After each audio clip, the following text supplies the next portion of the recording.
मैं डॉक्टर संगीता झा, सहायक प्राध्यापक अर्षा, शासकीय राजू लोचन महाविद्यालय रांची। आज हम देखेंगे एमए इकोनॉमिक्स चतुर्थ सेम का फर्स्ट पेपर, जिसका नाम है economics of development and planning. उसका एक चैप्टर देख रहे हैं। चैप्टर का नाम है अदृश्य बेरोजगारी में छिपी हुई संभाव्य बचत।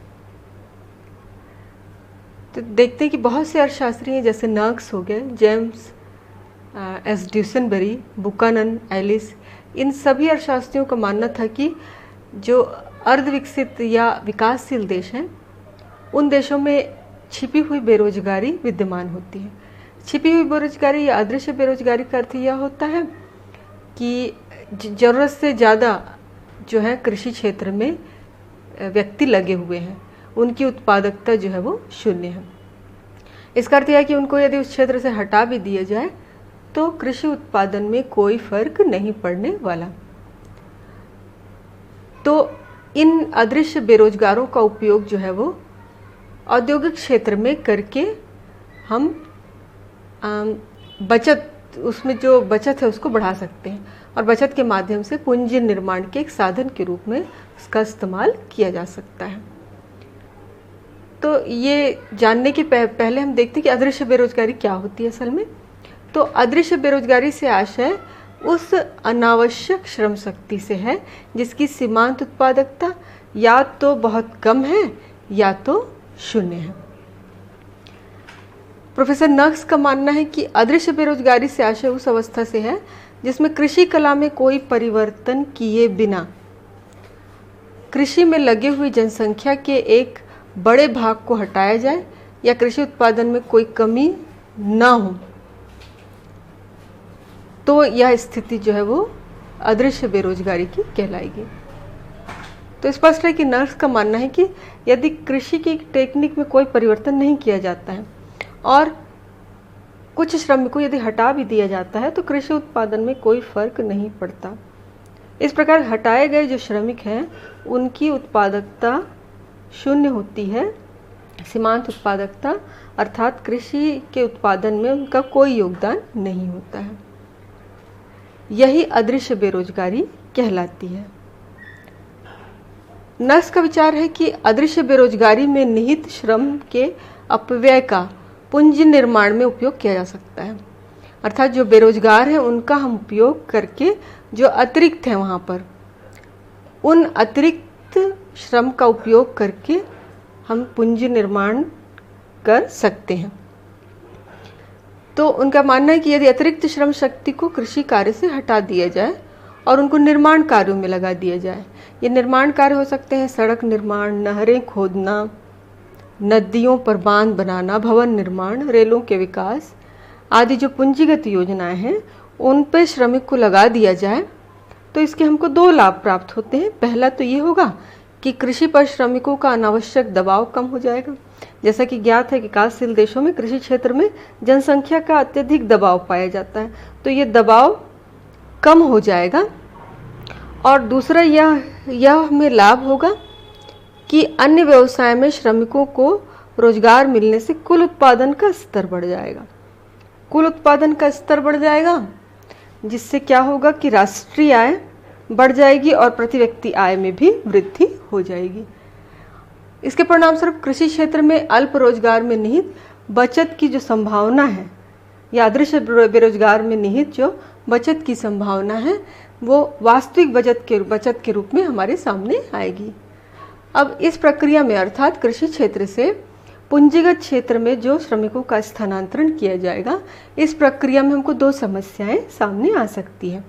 पहली समस्या तो यह है कि जिन श्रमिकों को हम कृषि क्षेत्र से पूंजीगत योजनाओं में स्थानांतरित करेंगे उनके पालन पोषण का प्रबंध किस प्रकार से हो। दूसरी समस्या ये आती है कि इन श्रमिकों को पूंजीगत योजनाओं पर कार्य करने के लिए उपकरण की आवश्यकता होगी, तो ये उपकरण हमको उन्हें उपलब्ध कराने होंगे। तो सबसे पहली समस्या पर हम दृष्टिपात करते हैं कि कृषक परिवार के उत्पादक सदस्य जो उत्पादन करते हैं उन पर सभी सदस्यों का, चाहे वह उत्पादक हो या उत्पादन में उनका योगदान हो या ना हो, दोनों का उस उत्पादन पर अधिकार होता है या उसका उपभोग जो है दोनों मिलकर करते हैं। ऐसी स्थिति में यदि कृषक परिवार यह निर्णय करता है कि जो सदस्य उत्पादक नहीं हैं, अनुत्पादक हैं, उनको भी उनके हिस्से का अन्न, भले वो कहीं भी कार्यरत हो न हो, उन तक पहुंचा दिया जाए।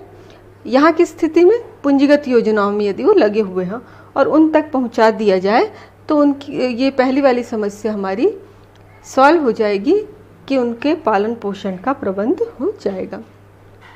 अब इस समस्या को हल करने में जो आवश्यक शर्तें हैं वो इस प्रकार हैं कि कृषि क्षेत्र में बची हुई जनसंख्या के उपभोग स्तर में वृद्धि नहीं होनी चाहिए, अर्थात जो पूर्ववत जैसा उपभोग किया जा रहा है सदस्यों के द्वारा उसी तरह से किया जाए, उनका उपभोग बढ़ ना जाए। उपभोग बढ़ेगा तो क्या होगा कि वो जो अनुत्पादक सदस्यों का हिस्सा है वो भी उनके द्वारा उपभोग कर लिया जाएगा और उनके भरण पोषण की समस्या हमारी सुलझने वाली नहीं है। दूसरी है कि कृषि क्षेत्र में जिन श्रमिकों को स्थानांतरित किया गया है उनके लिए तुरंत वैकल्पिक रोजगार की व्यवस्था की जानी चाहिए। तीसरा, समाज को अपनी जीवन प्रणाली व कार्य पद्धति में परिवर्तन लाकर अपनी शक्ति और समय का विकास कार्यों में उपयोग करना चाहिए। तो इन तीनों शर्तों के लागू होने पर ही हमारी योजना जो है वो सफल हो पाएगी और जो खाद्यान्न है वो उनके लिए प्राप्त हो पाएगा जो कि पूंजीगत क्षेत्रों में स्थानांतरित हुए श्रमिक हैं। दूसरी जो समस्या आएगी वो हमारे सामने ये है कि अतिरिक्त श्रमिकों को आवश्यक उपकरण किस प्रकार से उपलब्ध कराए जाएं। तो इस के लिए जो तरीके इस्तेमाल किए जा सकते हैं वो इस प्रकार है कि पहला कि पूंजीगत क्षेत्रों में श्रम प्रधान विधियों का प्रयोग किया जाए। जो पूंजीगत क्षेत्र होते हैं वहाँ पर ऐसी विधियों का प्रयोग किया जाए जिसमें श्रमिकों की ज़्यादा आवश्यकता हो। इसका अर्थ यह है कि यहाँ पर श्रम प्रधान विधियों का प्रयोग किया जाना चाहिए। उदाहरण के तौर पे यदि जंगल साफ करने में पेड़ों को गिराने का कार्य श्रमिकों के द्वारा किया जाए न कि बुलडोजरों के द्वारा, तो ये तकनीक जो है वो श्रम प्रधान कहलाएगी। दूसरा जो उपाय है वो कि प्रारंभिक पूंजीगत योजनाओं में साधारण उपकरणों का प्रयोग किया जाना चाहिए। ये साधारण उपकरण क्या हो सकते हैं? तो टोकरे, बेलचों, हथौड़ों आदि जैसे उपकरणों से उत्पादन प्रारंभ में किया जाना चाहिए। इसके बाद साधारण उपकरणों की सहायता से छोटी छोटी मशीनों का उत्पादन किया जाना चाहिए और फिर इस क्रम में चलते हुए फिर बड़ी मशीनों का या जटिल मशीनों का उत्पादन किया जाना चाहिए। अब इन दोनों समस्याओं का समाधान इस प्रकार से होने के बाद भी कुछ व्यवहारिक कठिनाइयाँ हमारे सामने आएंगी। ये व्यवहारिक कठिनाइयाँ क्या हो सकती हैं? तो प्रोफेसर नॉर्नॉक्स द्वारा अतिरिक्त श्रम को संभाव्य बचत के रूप में पुंज निर्माण हेतु उपयोग करने की जो कठिनाइयाँ आएंगी व्यवहारिक, वो एक के बाद एक हम देखेंगे। तो सबसे पहला है कि संभाव्य बचत में रिसाव। संभाव्य बचत में रिसाव का अर्थ यह है कि जो हम खाद्यान्न एकत्र करेंगे कृषि क्षेत्र से वो पर्याप्त मात्रा में न होकर कम होगा, ये रिसाव कहलाएगा। तो इससे ये रिसाव किस प्रकार से होगा देखते हैं कि कृषि क्षेत्र से पूंजीगत योजनाओं में स्थानांतरित श्रमिकों के लिए कृषि क्षेत्र से खाद्य जुटाकर प्रबंध किया जाना था, परंतु अतिरिक्त खाद्यान्न पूर्णतः न जुटाया गया तो ये हमारी योजना जो असफल रहेगी। तो खाद्यान्न जुटाने में बहुत सी कठिनाइयाँ सामने आएंगी जो कि संभावित बचत को कम करेंगी और ये इसमें रिसाव कहलाएगा। ये किस प्रकार से होगा? तो ये व्यवहारिक कठिनाई में सबसे पहली कठिनाई हो सकती है कि उपभोग के स्तर में वृद्धि हो सकती है। किसानों के द्वारा जो उपभोग का स्तर है वो बढ़ा हुआ हो सकता है, ये पहला रिसाव कहलाएगा। जब अतिरिक्त श्रमिकों को कृषि क्षेत्र से हटा दिया जाता है तो कृषि उत्पादन में कोई कमी नहीं आएगी और इस प्रकार प्रत्येक किसान जो है श्रम से पहले जो उत्पादन मिल रहा था उतना उनके हिस्से में आएगा। परंतु क्या होगा कि जब किसान हट जाएंगे और अतिरिक्त श्रमिक वहाँ से दूसरे क्षेत्र में स्थानांतरित हो जाएंगे, तो वही उत्पादन जो है बचे हुए श्रमिकों को प्राप्त होगा। तो इसको एक तरह से उनके आय में वृद्धि कह सकते हैं या उनके हिस्से के उत्पादन में वृद्धि कह सकते हैं।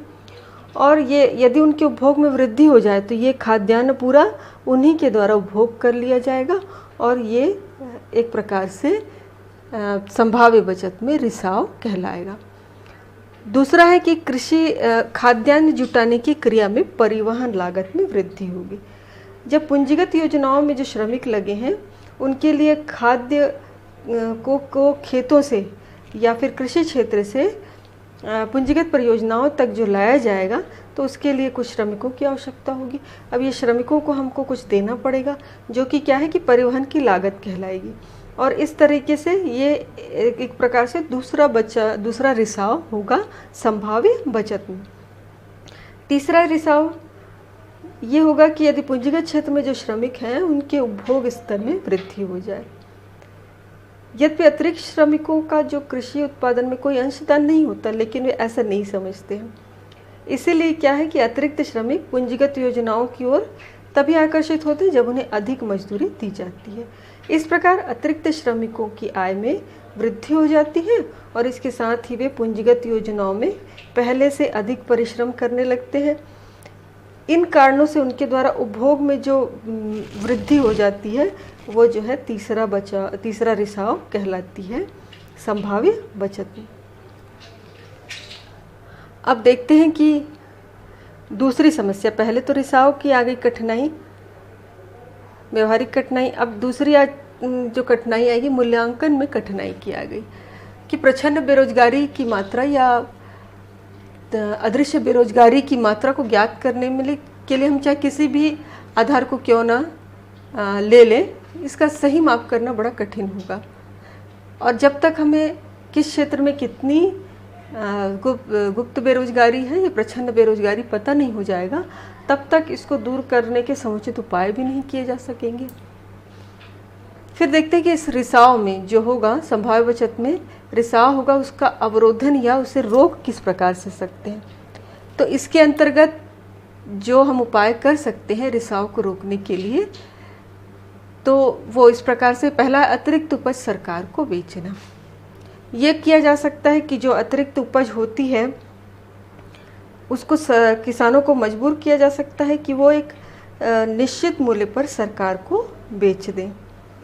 इससे क्या होगा कि जो अतिरिक्त खाद्यान्न है वो उनके द्वारा उपभोग में वृद्धि करके समाप्त नहीं होगा, बल्कि वो सरकार के पास आ जाएगा, जिसे आराम से स्थानांतरित श्रमिकों के पास पूंजीगत क्षेत्र में पहुंचाया जा सकता है। परंतु इसके साथ एक कठिनाई है कि केवल प्रजातंत्र देशों में तो अनिवार्यता से लागू नहीं किया जा सकता। भले अन्य साम्यवादी देशों में ये लागू किया जा सकता है, परंतु प्रजातांत्रिक देशों में थोड़ी कठिनाई आएगी। दूसरा है खाद्यान्न के मूल्य में परिवर्तन। मूल्य में इस प्रकार परिवर्तन कर दिया जाए कि किसान जो है अपने आप प्रलोभन में आकर अपना खाद्यान्न बेचने को तैयार हो जाए, लेकिन इसका प्रभाव जो है वो निश्चित नहीं कहा जा सकता। फिर तीसरा उपाय किया जा सकता है कि कृषि में कर लगाया जाए। कृषि कर जो है खाद्यान्न के रूप में प्राप्त किए जाए। यद्यपि यह तरीका निश्चित और विश्वसनीय तो नहीं कहा जा सकता, क्योंकि इसमें कई प्रशासनिक कठिनाइयाँ आ सकती हैं। फिर है कि इसमें लगान लिया जा सकता है, तो लगान बढ़ा दिए जाएं या लगान वसूल किया जाए भूमिपतियों से, तो इसके द्वारा क्या है, भूमिपतियों के पास जो अतिरिक्त खाद्यान्न उसको जुटाया जा सकता है। परंतु इस तरीके से किसानों में असंतोष होने की पूरी संभावना बनी रहती है। अब रिसाव का अवरोधन इन तरीकों से किया जा सकता है, पर इसके बावजूद यदि रिसाव बना रहे तो उसकी क्षतिपूर्ति के लिए बाह्य राशि अर्थात पूरक बचत का सहारा लिया जा सकता है। अब देखते हैं कि पूरक बचत क्या है। तो संभावित बचत, जो कि खाद्य अतिरिक्त के रूप में हम जानते हैं उसे, कि रिसाव की क्षतिपूर्ति जो बाह्य राशि या पूरक बचत के रूप में की जा सकती है। इसमें पूरक बचत के अंतर्गत व्यक्तियों की बचत, विदेशी सहायता व ऋण को शामिल किया जा सकता है। यह किस सीमा तक कारगर होगा या किस सीमा तक हमारे लिए सहायक होगा, ये कौन सा स्रोत है बाह्य राशि का, आंतरिक की बाह्य, और उनकी मात्रा कितनी है, इस पर निर्भर करेगा। देशी बचत जो है देश में व्यक्तियों और व्यापारियों के द्वारा प्राप्त किया जा सकता है। तो उनकी बचत कहाँ से होगी, तो वो अपना व्यय कम करके बचत कर सकते हैं। परंतु अब इसमें भी ये प्रश्न उठता है कि बचत किस प्रकार से की गई है। यदि वे अपना खाद्यान्न पर जो खर्च कर रहे हैं उसको कम करके बचत करते हैं तो ये खाद्यान्न में रिसाव की क्षतिपूर्ति करने में सफल होंगे।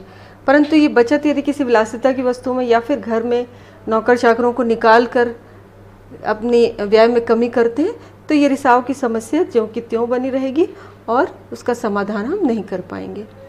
फिर दूसरा बाह्य स्रोत की बारी आती है कि विदेशी सहायता व ऋण रिसाव की समस्या का समाधान तभी हो सकता है जबकि वो दो शर्तें पूरी करते हैं। तो पहला कि विदेशों से जो प्राप्त राशि है उससे विदेशों से ही खाद्यान्न खरीदने में खर्च किया जाए, और दूसरा है कि जो बाहर से खाद्यान्न मंगाए जाए, आयातित खाद्यान्न, वो उन्हीं श्रमिकों के द्वारा उपभोग किया जाए या उन पर प्रयोग किया जाए उनके द्वारा जो कि पूंजीगत योजनाओं में लगे हुए हैं। तो ये दो शर्तें जब होंगी तभी विदेशी सहायता या ऋण या बाह्य स्रोत जो है वो हमारे रिसाव को रोकने में सहायक होंगे। अभी तक हमने जो अदृश्य बेरोजगारी में छिपी हुई संभाव्य बचत को देखा है उसे कुछ शब्दों में इस प्रकार से स्पष्ट कर सकते हैं कि पहला है कि अदृश्य बेरोजगारी को आर्थिक विकास के लिए प्रयुक्त किया जा सकता है। इसमें दूसरी अंतर्निहित बात है कि अतिरिक्त श्रमिकों को कृषि क्षेत्र से पूंजीगत प्रयोजनाओं की ओर स्थानांतरित किया जाना चाहिए। तीसरी इसमें अंतर्निहित बात है कि उसका निर्वाह उसी खाद्यान्न से होगा जिसका वो पहले उपभोग कर रहे थे जबकि उनका स्थानांतरण नहीं हुआ था। तीसरी बात यह है कि अतिरिक्त श्रमिकों का स्थानांतरण तथा खाद्यान्न परिवहन में रिसाव उत्पन्न हो सकता है और एक समस्या के रूप में यह हमारे सामने आ सकता है। तो यथासंभव प्रयत्न करके ऐसे रिसाव को घटित होने से हमें रोकना होगा और अंत में जहाँ तक ये रिसाव अनिवार्य हो इनकी क्षतिपूर्ति देशी बचत और विदेशी सहायता व ऋण के द्वारा की जानी चाहिए। तो इन कुछ तथ्यों के द्वारा हम इस सिद्धांत को स्पष्ट कर सकते हैं। अब देखते हैं कि इस सिद्धांत की कुछ अपनी सीमाएं हैं। इन सीमाओं के आधार पर जो है इसकी आलोचना की जा सकती है या की गई है। उसको एक एक करके हम सेंटेंस के रूप में देखेंगे कि पहला है कि दोनों क्षेत्रों में श्रमिकों की प्रकृति में अंतर होता है। तो जब यह सिद्धांत दे रहे थे नक्श तो ये भूल गए थे कि दोनों क्षेत्रों की जो श्रमिक होते हैं उनकी प्रकृति अलग अलग होती है। अर्थात जो औद्योगिक क्षेत्र में कुशल श्रमिक की आवश्यकता पड़ती है जबकि कृषि क्षेत्र में अकुशल श्रमिक की आवश्यकता होती है। तो कृषि क्षेत्र से औद्योगिक क्षेत्र की ओर श्रमिकों के स्थानांतरित में ये एक बड़ी समस्या आ सकती है हमारी।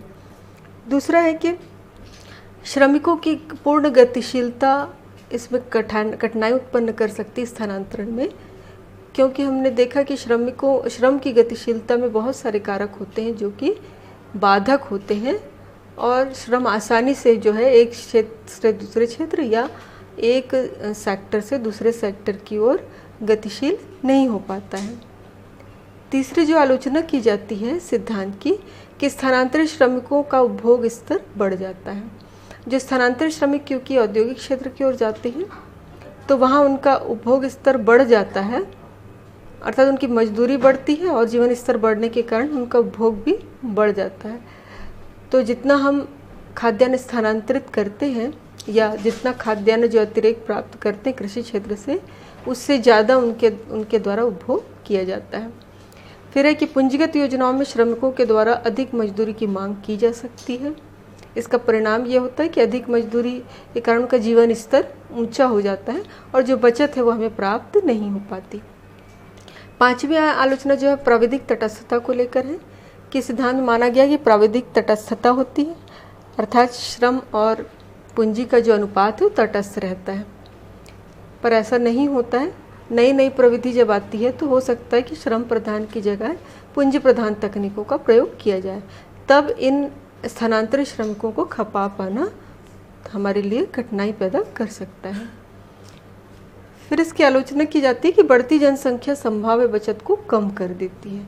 जब जनसंख्या बढ़ जाती है इसका मतलब अदृश्य बेरोजगारी भी के रूप में भी हमारे पास ज़्यादा जनसंख्या मौजूद होती है। तो इस जनसंख्या को हमको औद्योगिक क्षेत्र की ओर ले जाना है, तो उनके लिए रोजगार की व्यवस्था करना है, तो उतना हम नहीं कर पाते क्योंकि हमारे यहाँ पूंजी निर्माण या पूंजी का स्तर जो है वो निम्न रहता है। पूंजी निर्माण का स्तर, पूंजीगत क्षेत्र में मजदूरी बढ़ने पर स्फीतिकारी दबाव एक समस्या के रूप में हमारे सामने आ सकता है। पूंजीगत क्षेत्र में जब मजदूरी बढ़ती है तो उनके पास आय तो आ जाती है, परंतु उस हिसाब से उत्पादन नहीं हो पाता, और इसका कारण ये होता है कि महंगाई बढ़ती है और स्फीतिकारी दबाव जो है वो अर्थव्यवस्था में हमको दिखाई पड़ सकता है। पूंजीगत क्षेत्र द्वारा उत्पादित वस्तु की मांग कम होने पर विक्रय अतिरेक कम हो जाता है, क्योंकि पूंजीगत क्षेत्र में जो वस्तु उत्पादित होती है वो किस क्षेत्र से होती है, तो कृषिगत क्षेत्र से होती है। परंतु